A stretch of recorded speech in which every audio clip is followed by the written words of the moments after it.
Hello and welcome to our panel discussion on AI in the legal industry. Artificial intelligence, or AI, is transforming the way lawyers work and deliver legal services to their clients. AI is not only a buzzword, but a reality that is reshaping the legal profession in many ways.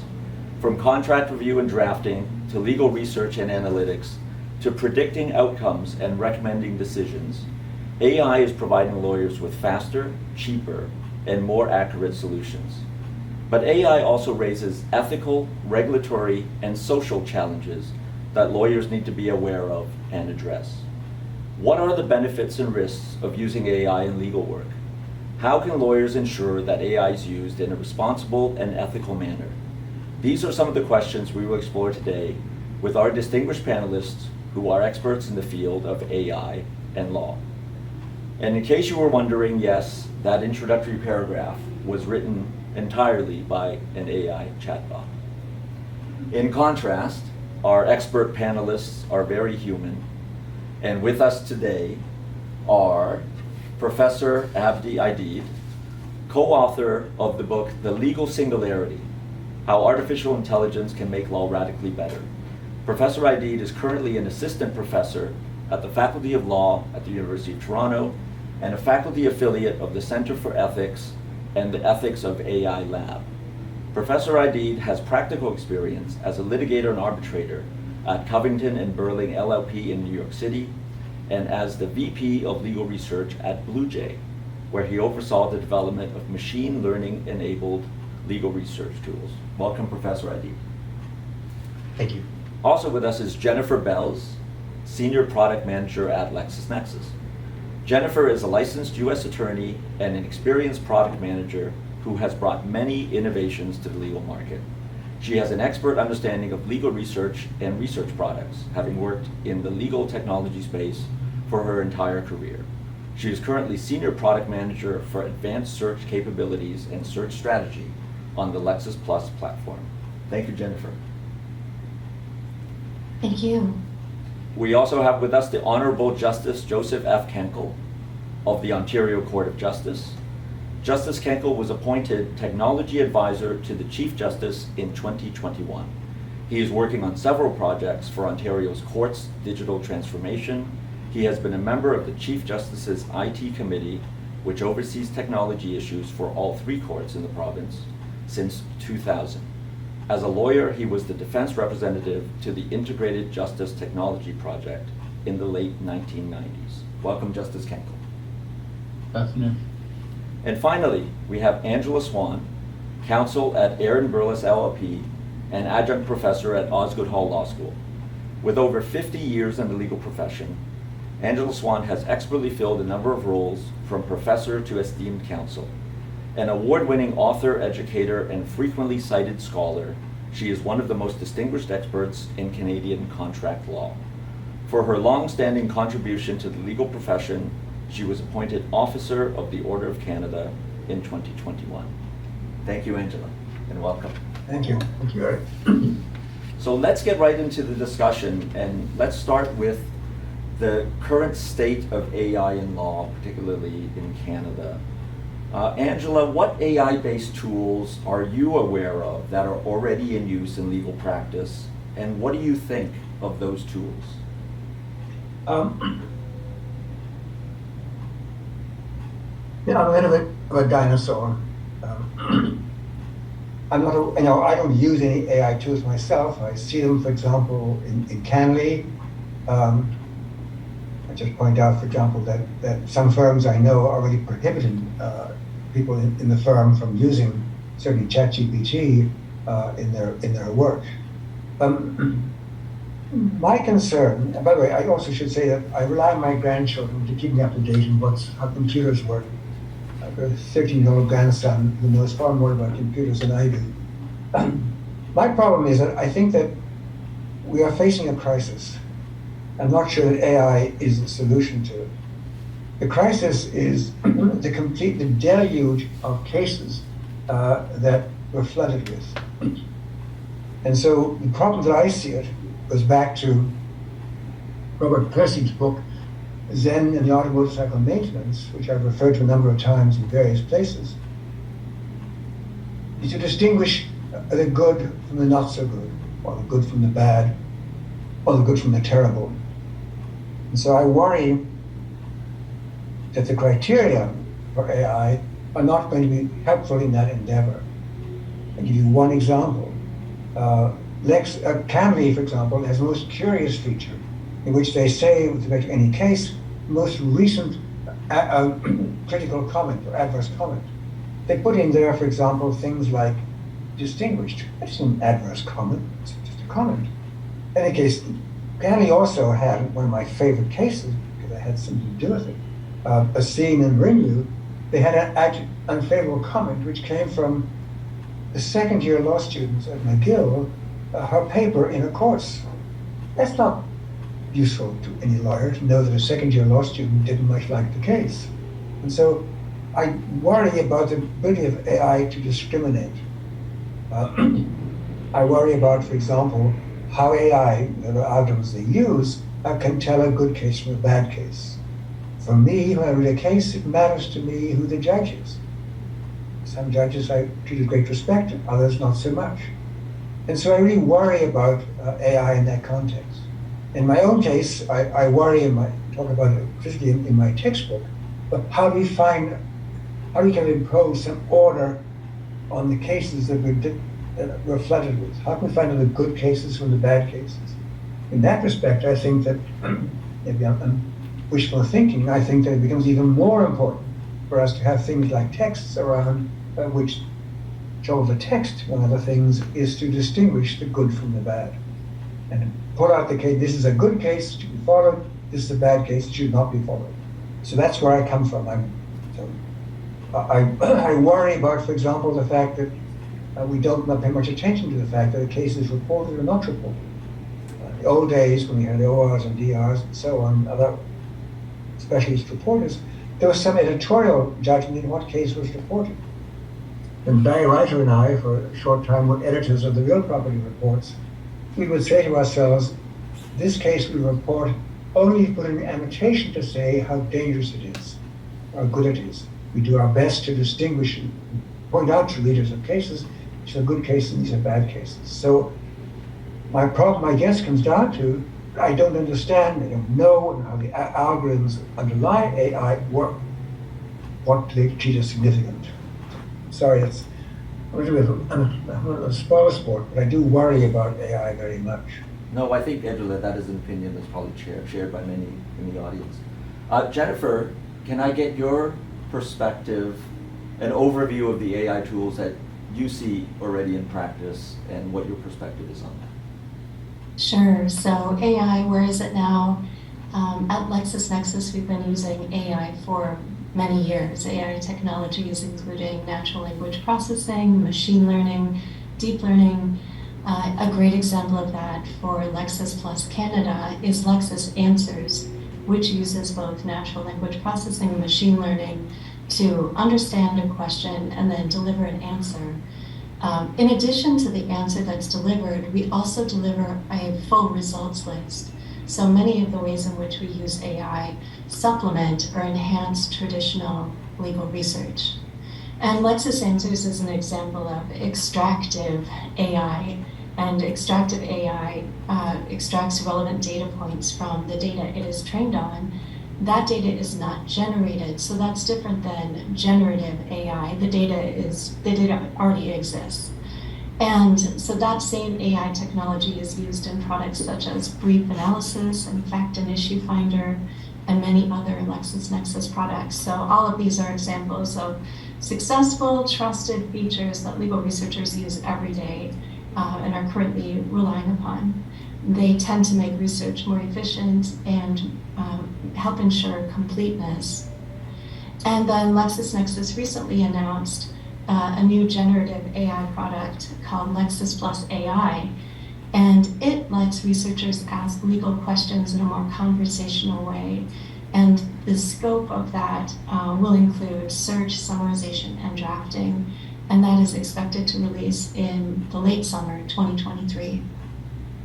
So you're seeing really this is a trend that we're really just at the beginning of. We're going to be seeing more and more of these tools.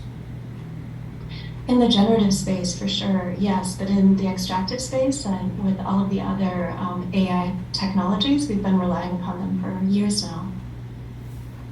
Justice Kenkel, your perspective, what AI tools are you seeing in practice and what do you think? Well, we'll talk in a little bit about AI in the courts and concerns courts have, but I'm aware that parties already would be using AI, but we wouldn't necessarily see that in the courts. There's no, up till recently, there's no requirement to indicate the use of AI. So it's something that parties are doing among themselves.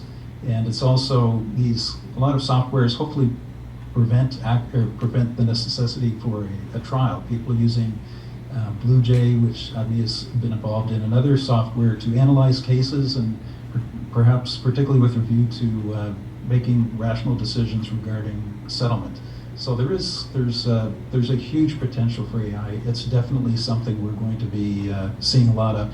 But we should note that as of March, this discussion really changed, because we're just getting into the large language models and the application of those models in AI.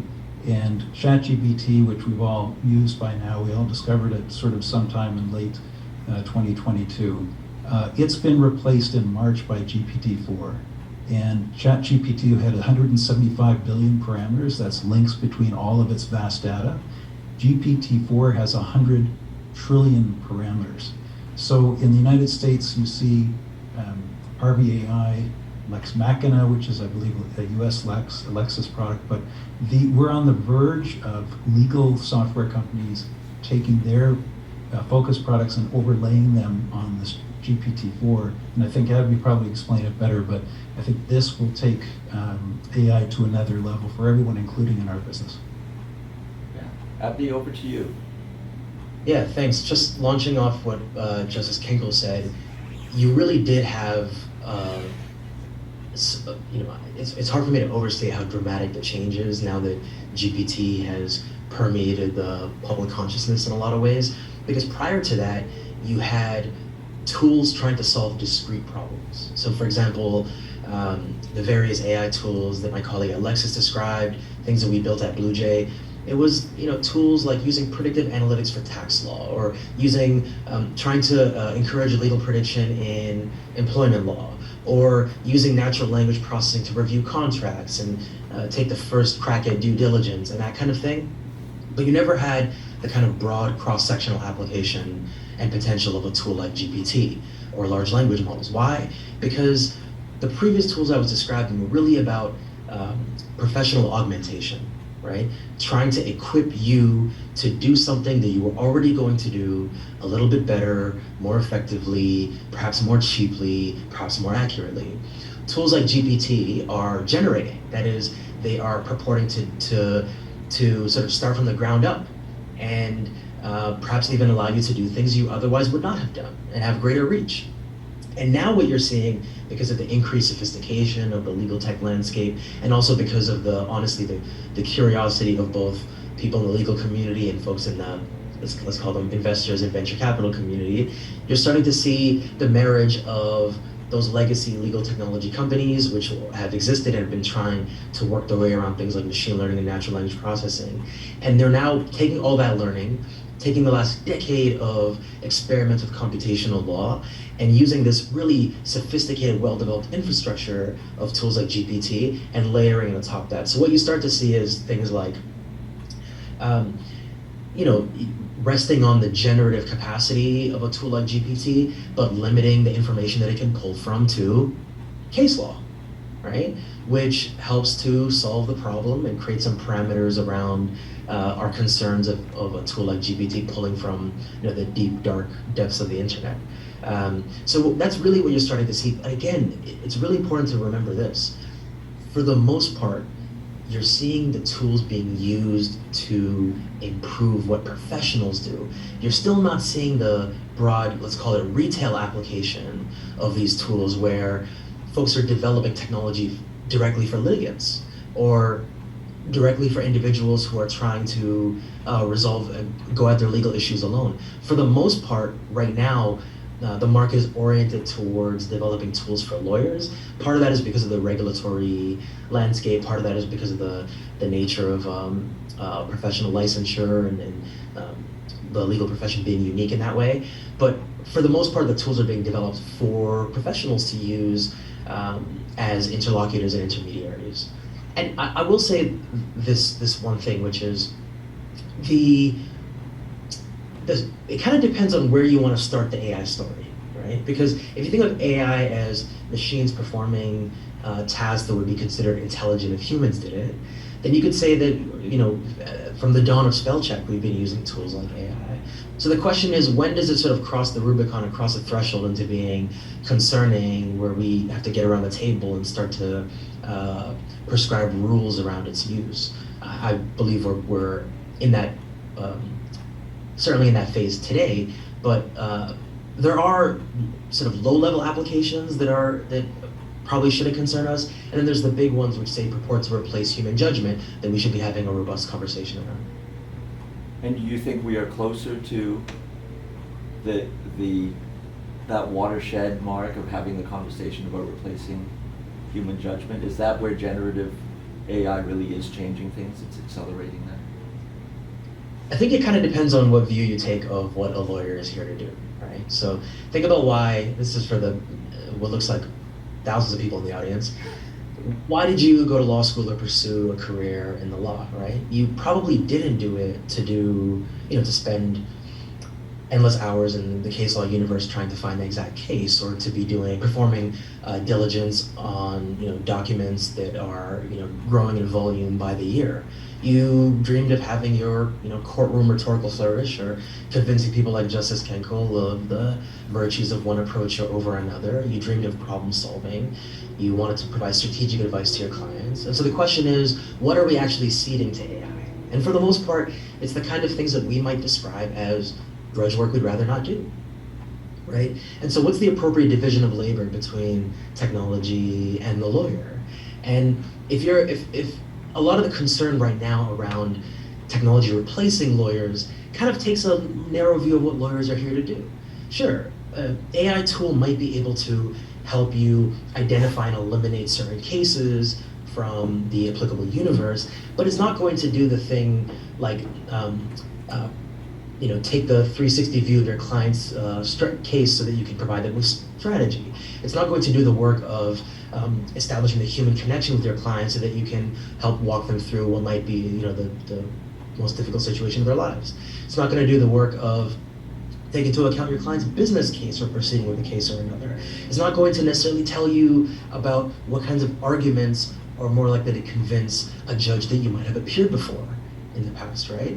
And so there's, I think, an opportunity for us to lean into the potential of these tools to automate or improve some of the work that we might want to get out of the way, and for us to lean into the creative pursuit that exists in our profession that I think might make for more dynamism day to day, especially with tools like GPT, which can probably help you automate some of the administrivia that we all probably don't want to be doing.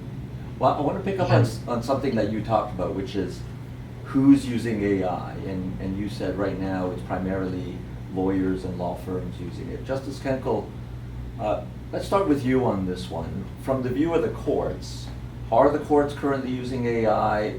What do the courts think of parties using AI in front of them? So the courts are not using AI, at least not in Ontario. And I'm not aware of any other jurisdiction, although AI broadly defined, yes, we're in our province in a digital transformation, so we're doing various things, but not in AI in the sense that we're discussing it today. But it's really easy to see how you could install AI. One of the examples that Abdi gave just a moment ago was assisting pro se or self-represented litigants in formulating filings, etc. Remember that in civil, the vast majority of people engaging with the civil courts are unrepresented. Family has a high percentage of unrepresented people. One example of this is already underway in the United States. Chicago-Kent Law School started a project called Law Help Interactive, and they provide free online legal advice and with drafting court documents, wills, restraining orders through the use of AI for almost every state. And there's also another separate project in 6 states to start creating uniform document standards so that you can enable AI to produce consistent documents there. So it's not hard to imagine use cases for within the courts that we could actually use AI. There are particular concerns, and I don't know if you want me to get to those right away or not. Yeah, go ahead. Well, some of the concerns arise from the ChatGPT lawyer case in New York.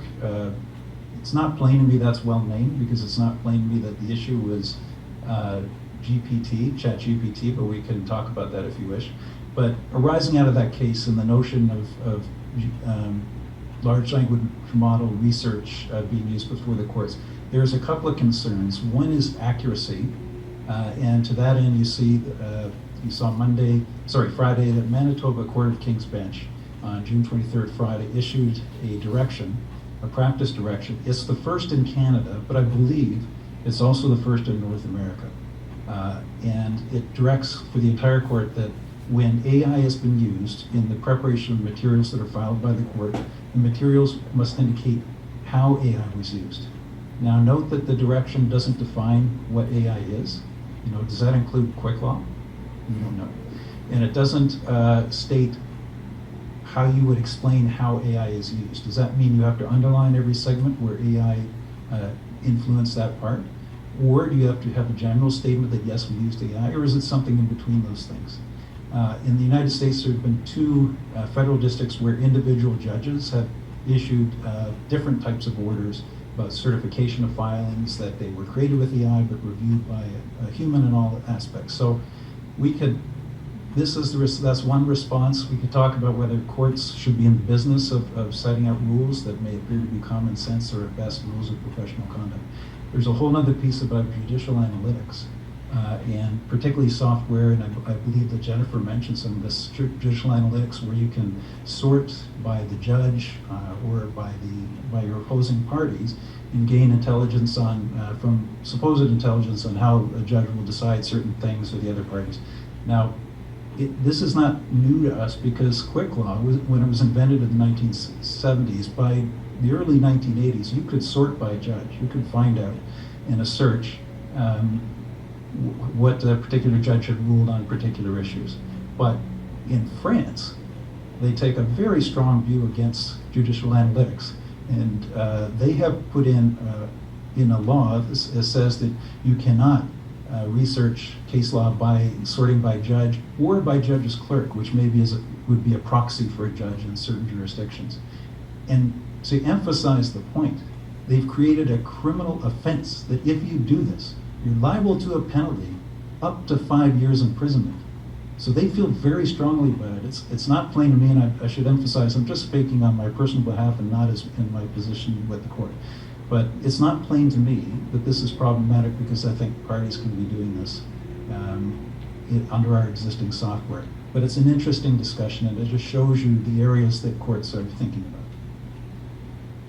Jennifer, can you give us a view under the broad topic of who's using AI? I think we've heard a lot about use by lawyers, but what about what Justice Kenkel touched on, use by courts or used by some other authorities within the justice system? Are you seeing anything from the U.S. perspective, perhaps? No, I am not. I'm not aware of. I can't share any information with that focus, but I can share that research that we're doing currently, and this is not specific to the government sector or our judicial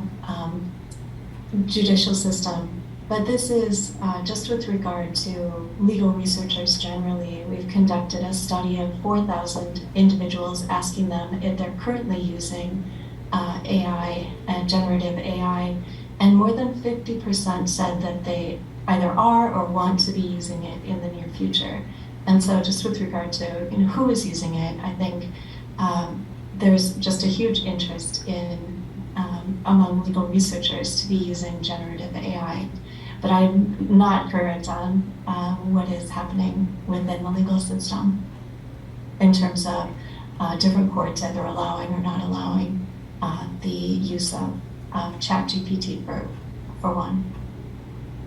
Angela, do you have any thoughts on the various parties who may use AI tools, whether it's lawyers, judges, or as we're seeing, maybe the quote-unquote general public, self-represented litigants? Of course, I mean, I'm not a litigator at all, and my academic work is, I teach students a lot. I imagine I'm going to have to face the fact that my students are going to be using generative AI, perhaps in asking exam questions. What are your thoughts on that in legal education? My plan at the moment is to discuss it with my students. I have always appointed in my class a small class committee, more manageable than the whole class. And I'm going to just discuss it with them, what they feel about it, because it worries me, because obviously I like to give take-home exams. I like to give the students, I hope, some freedom from pressure of 3-hour exams written, as I say, down in the dungeon. And so, on the other hand, I want to be able to trust students. I always have trusted students. I trust them very seldom being disappointed. But I worry about it because obviously, apparently ChatGPT has issued a program by which you can test whether the paper you got wasn't written by it or not. So I'm going to discuss with that's the position taken by Osgood, that we don't know no firm position, but let's see what happens, how we deal with it. So the thing that I worry about, I mentioned it, in several places that I've published, is that there are a bunch of cases out there which are, by any criterion, are utterly and completely wrong, and yet they come up again because the wrongness of the case isn't kind of attached to the case, and they are picked up by other judges or counsel who don't see anything wrong about it. They often comes up in fairly esoteric art. I teach written in conflicts. Conflicts, most people hate it, most people think about it, and so you get a judge, a famous case I mentioned, where Ted Matlow goes about as wrong as a judge can possibly be in dealing with issues of conflicts. Other courts say, oh, that's right, that's okay, there's a case that says that, I can do that now. This example of how you say good from bad, Matlow's decision was reversed by the Court of Appeal. Matlow's decision was in the ORs. The reversal was an endorsement, which was forgotten. It's in Canley, and I presume it's in QL and so on. But we have this desperately wrong decision out there.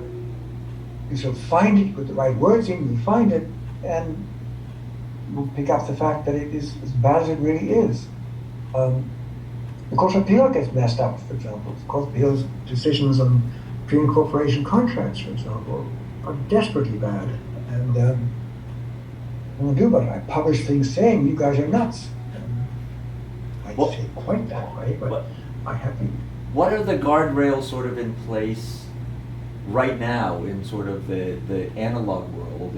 Obviously, other than attending your classes or reading your books, are there any practice tips you give to either your associates or your students in a sort of analog world? How do they navigate the perils of the bad decision right now? Well, one of the recommendations I make to our students is that they first start research by looking at texts or talking to me. I don't like students leaping into any computer source because it comes, as I said, unlabeled. I want the students to go and find out a context for this problem. Where might the answer be found? What might it look like? And so I tell the students, go and look at the text.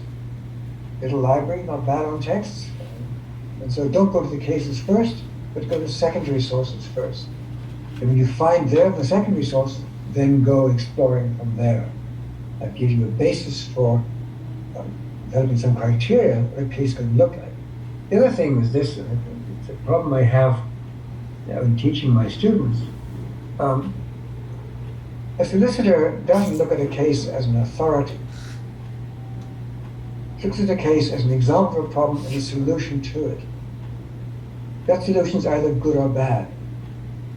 And so we want to, I worry very much about a focus, for example, worrying about things like ratios and overture and so on. So that if we worry about that way, I think we could lead us to get led down into an unfortunate focus, not on the problem, but on the actual authority, which is not often as important as the problem.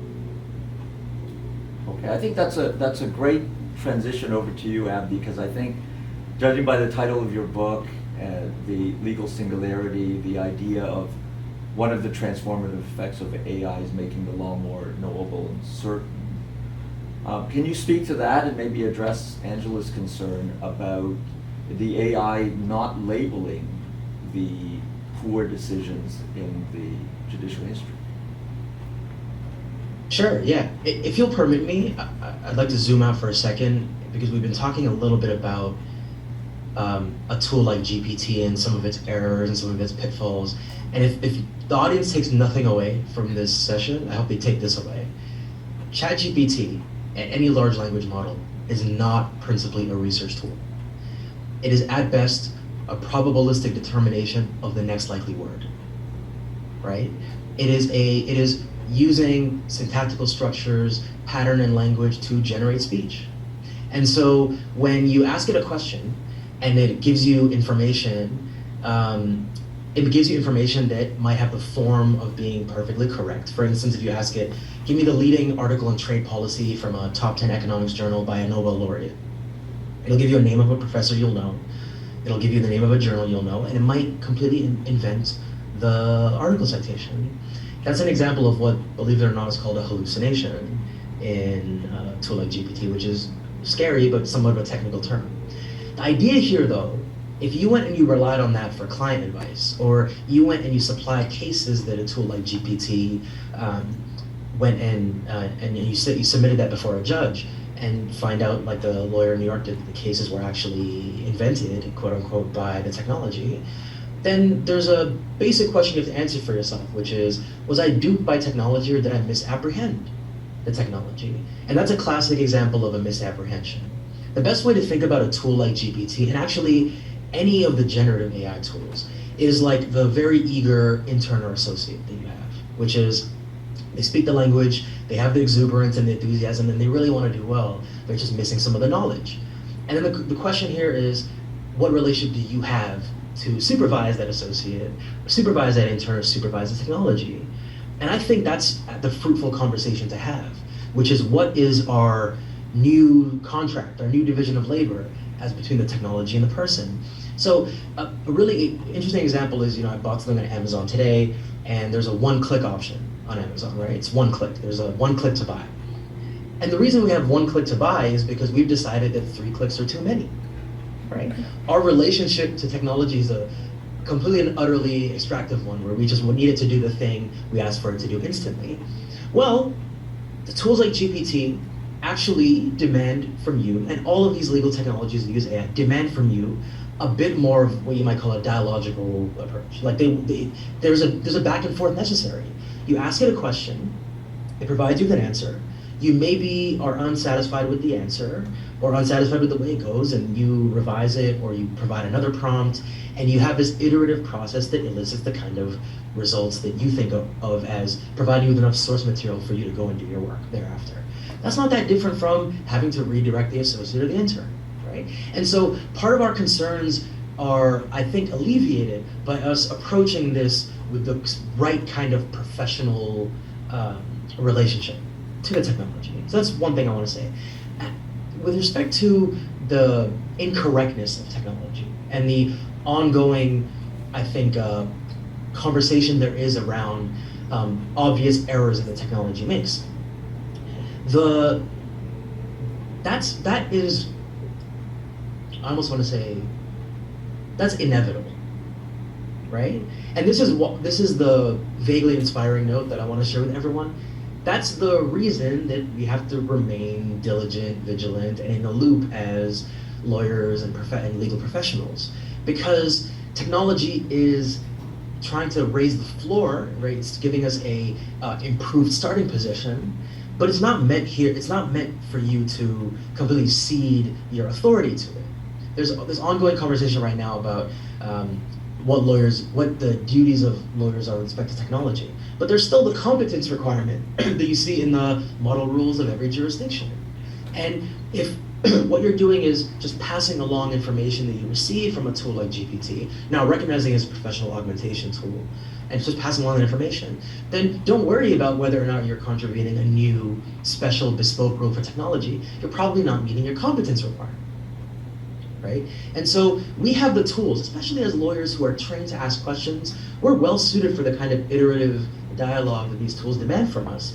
In fact, in the educational context, using tools and trying to get students to think about prompt engineering is actually a good way to teach them how to ask questions that might elicit desired results. And so there's a humility we have to approach our relationship to technology with, but also an understanding that we run the show and are using this to serve our interests, right? And it is entirely subordinated to you and your interests and your needs, but also to your knowledge and your expertise, right? And so this is me just cautioning everyone not to get too worried about things like errors, or at least not more worried than you might for a junior colleague who might require some help. And of course, the difference between the junior colleague who requires you some help and assistance and an intervention and the technology is that the technology, there's an entire industry and expert epistemic community that's working on improving and reducing things like the hallucinations. So you're in the, any concerns that you have with a tool like GPT, you're in the sort of worst possible GPT performance universe right now. Now, Abdi, does that conversation about lawyers being in the loop and being the filter or the owner of the tool, does that change as the technology improves, and as you mentioned earlier, you get more of the retail, direct to the party, the non-expert consumer? If the technology, do you think the technology is going to go there, and if it does it change this conversation? So the technology is not going to inevitably go there, in part because of the political economy of tech development. It just so happens that right now, the government's not developing legal technology. It's being developed by private enterprises that are trying to solve business problems. That's where the money is. So it's always going to be oriented towards the professional community until we get together and decide, hey, what we actually want is GPT terminals in the courthouses so that self-represented litigants can walk into the lobby and describe the grievance that they know intimately, that they have a good, the best possible understanding of, and it helps translate that into the proper form so that it's legible to our legal process. That's a different conversation, and that would be the result of a concerted effort by the people in the audience here and the judicial community and the various ministries that are involved.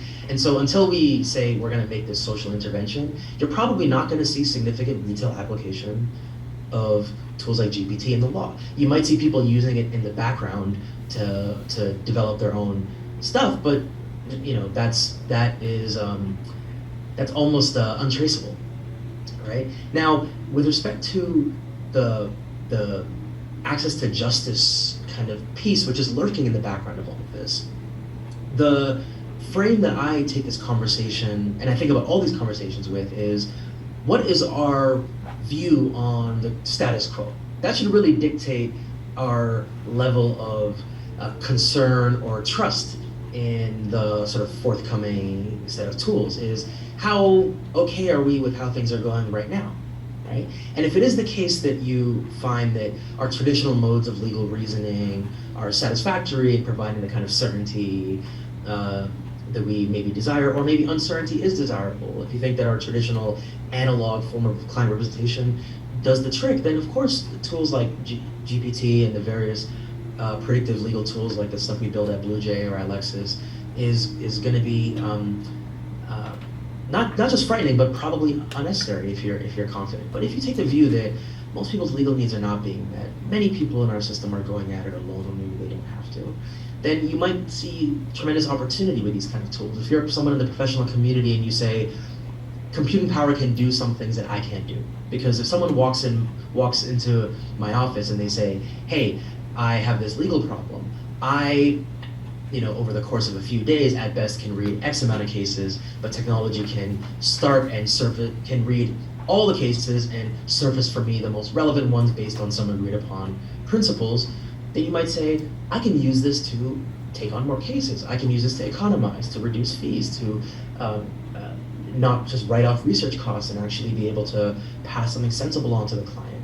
All of that, of course, depends on technology improving. We're not quite there yet, but that's, I think, the more hopeful frame and the one that I think lends itself to the more constructive conversation about what we ought to do, because the stuff's not going away. Well, Justice Kenkel, let me let you get in here, and Abdi covered a lot of ground. Can you talk about that in terms of the court's view maybe on the access to justice, self-represented litigants? So this is just my personal view and not speaking for all courts, but there's both things. First of all, Abdi's right. You start with how are we doing now, and do the majority of people have access to civil justice? Can the majority of people go to Angela's firm and retain counsel to pursue justice in that fashion? For the vast majority, or the strong majority of people, the answer is no.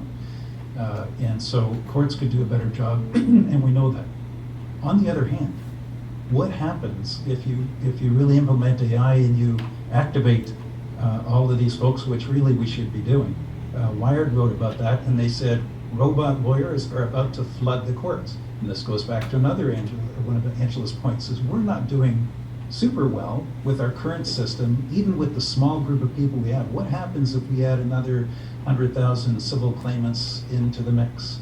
I think what you do then is you start asking different questions, and that is looking at models like the BC Civil Resolution Tribunal and asking, are there ways that we can leverage AI, including perhaps AI review of cases, and do our business a different way, achieving just outcomes without going through a traditional adversarial model into court litigation? To me, that actually is the more interesting question, rather than just replicating what we do and using AI on top of it, is to ask a different question and really look about doing things a better way.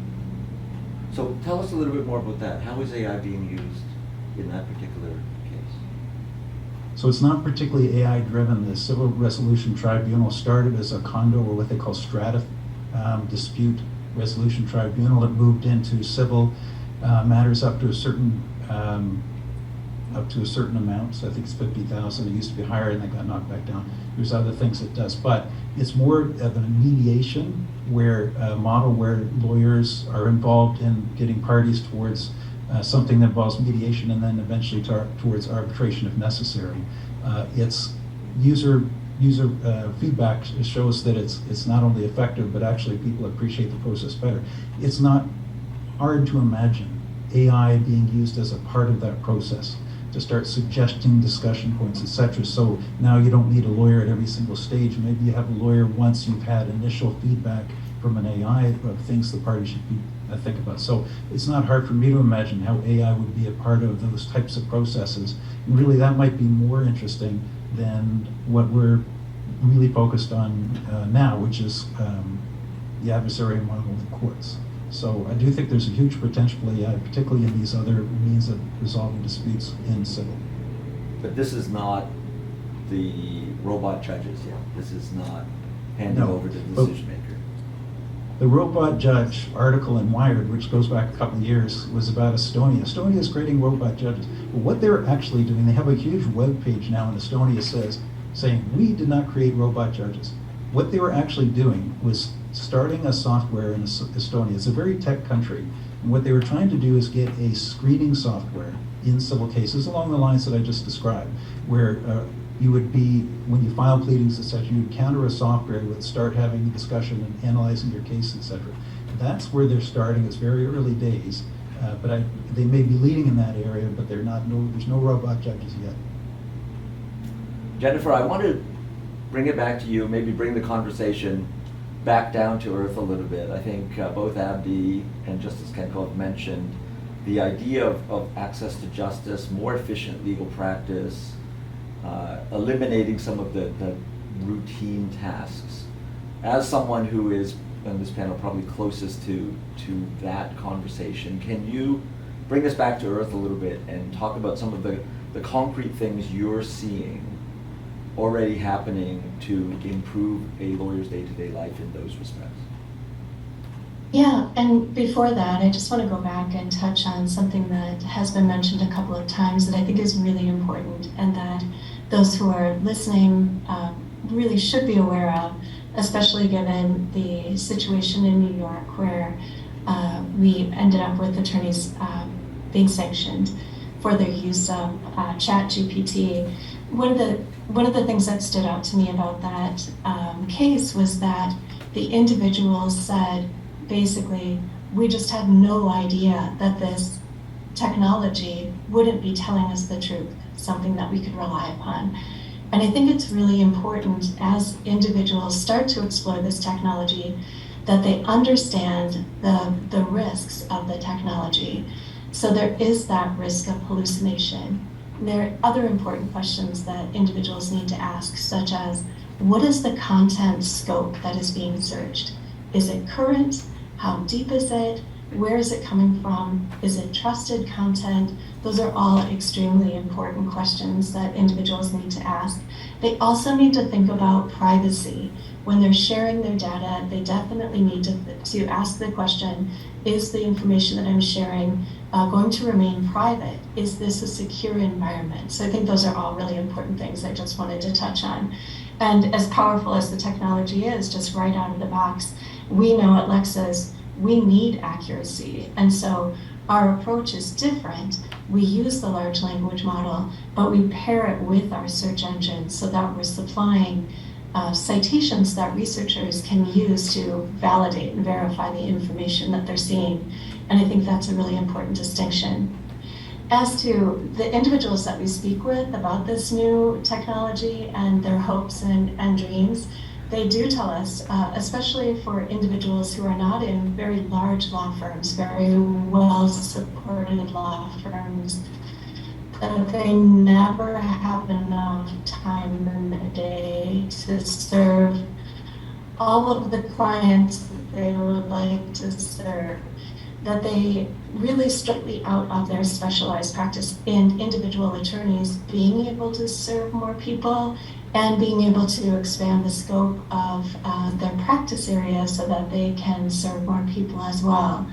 We also hear from individuals that are in either more novice researchers or in smaller firms that they feel like the playing field is not level when they're going up against someone from a larger firm, for example, or somebody who's much more experienced as a researcher.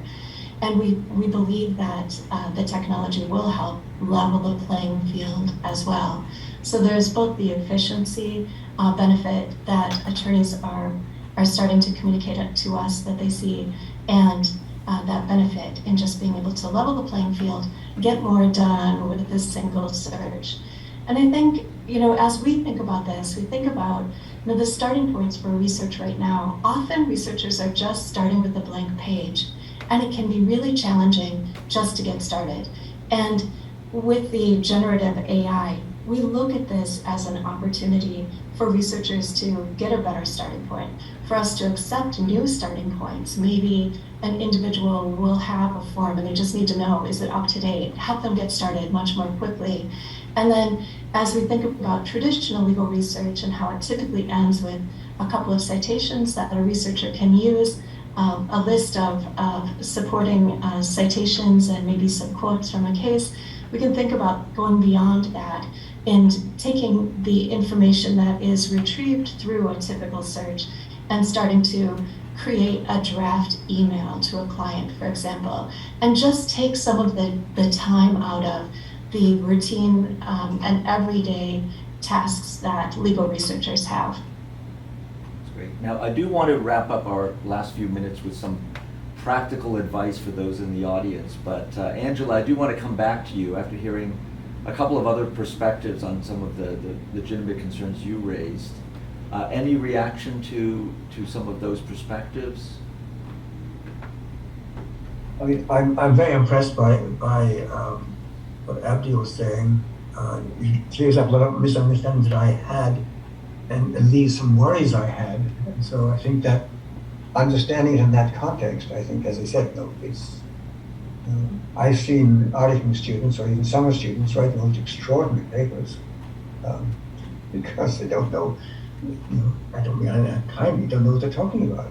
And so my job is to tell them this is how it works. And so we need someone like that to control generative AI.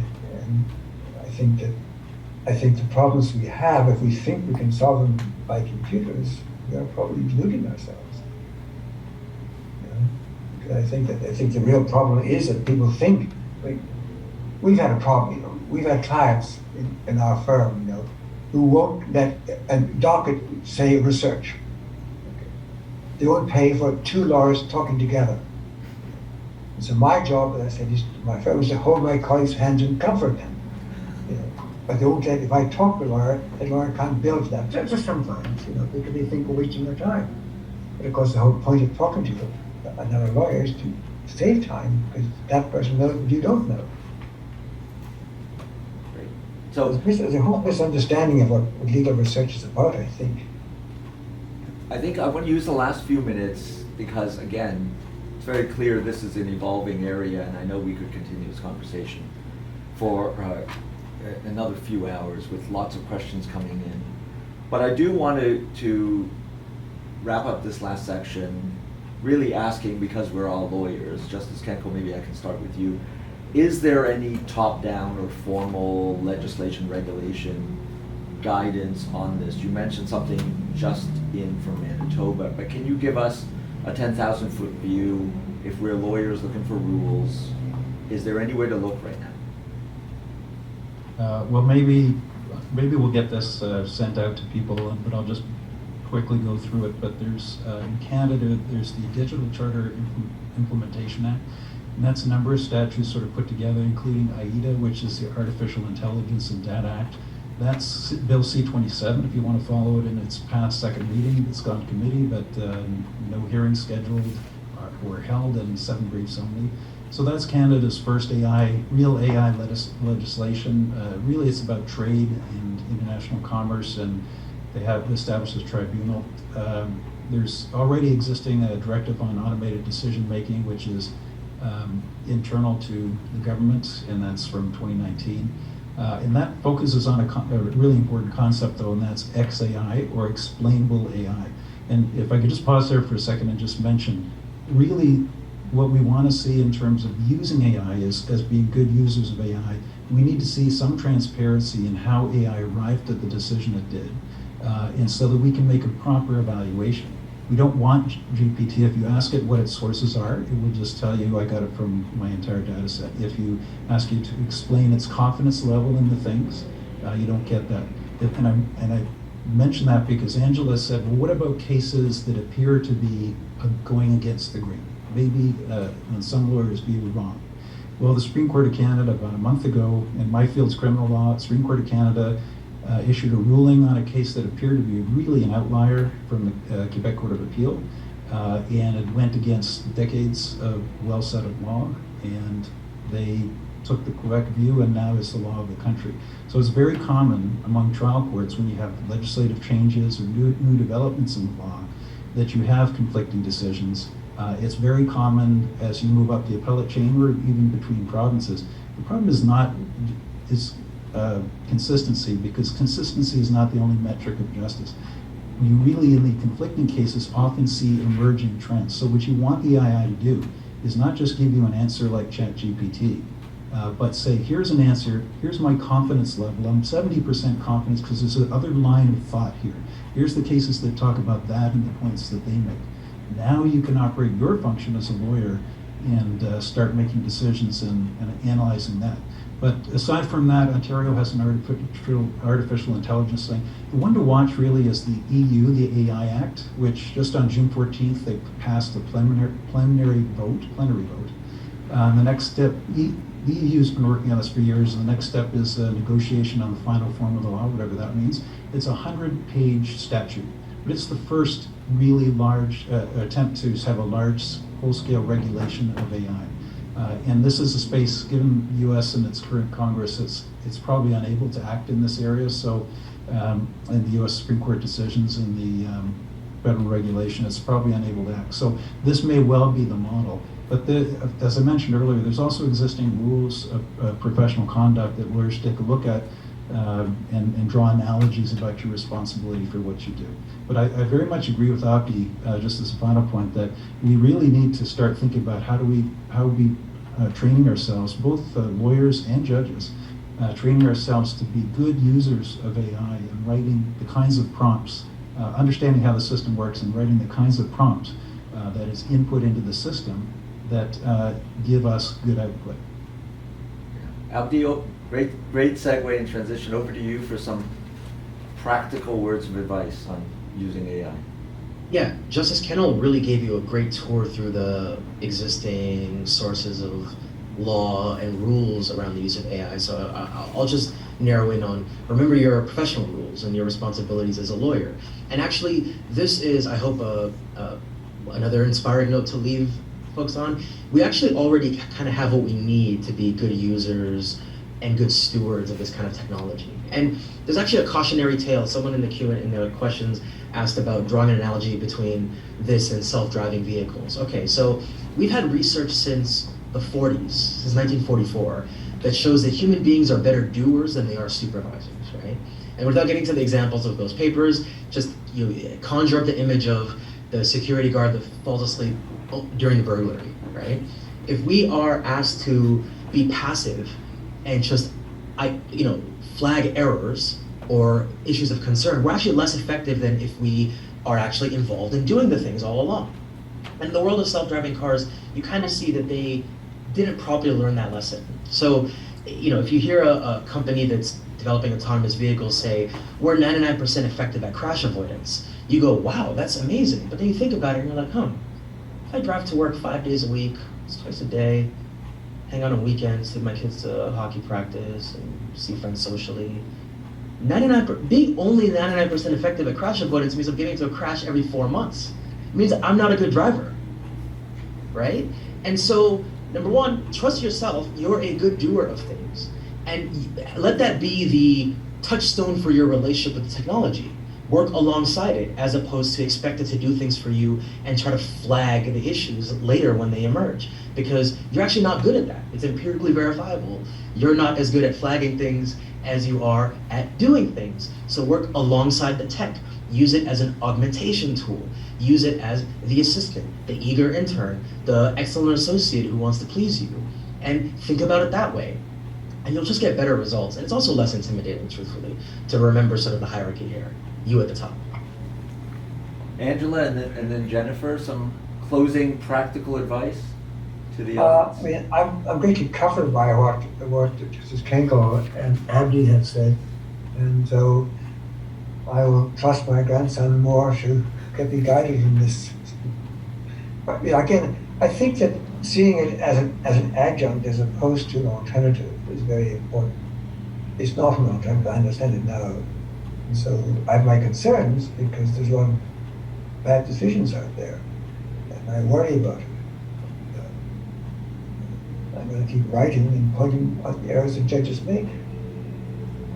Jennifer?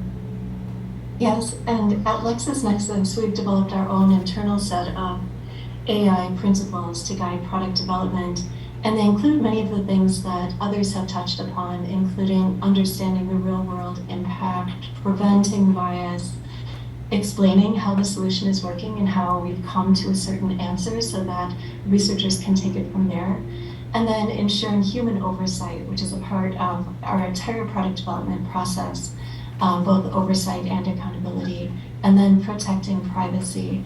And I think that one is just critical that everyone understand that risk.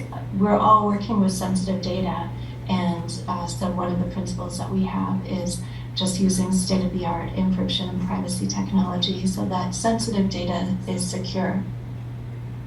That's great. Now, that's all the time we have. We're going to have to leave it there. Again, I think we've really just touched the tip of the iceberg on this. Thank you to our expert panel for sharing their time with us today. Thank you to all almost 2,000 of you in the audience for your interest and for taking time to join us.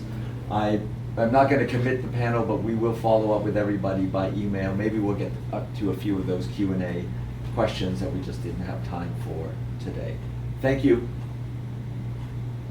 Thanks. Thank you. Thank you. Thank you, everyone. Thanks, everyone.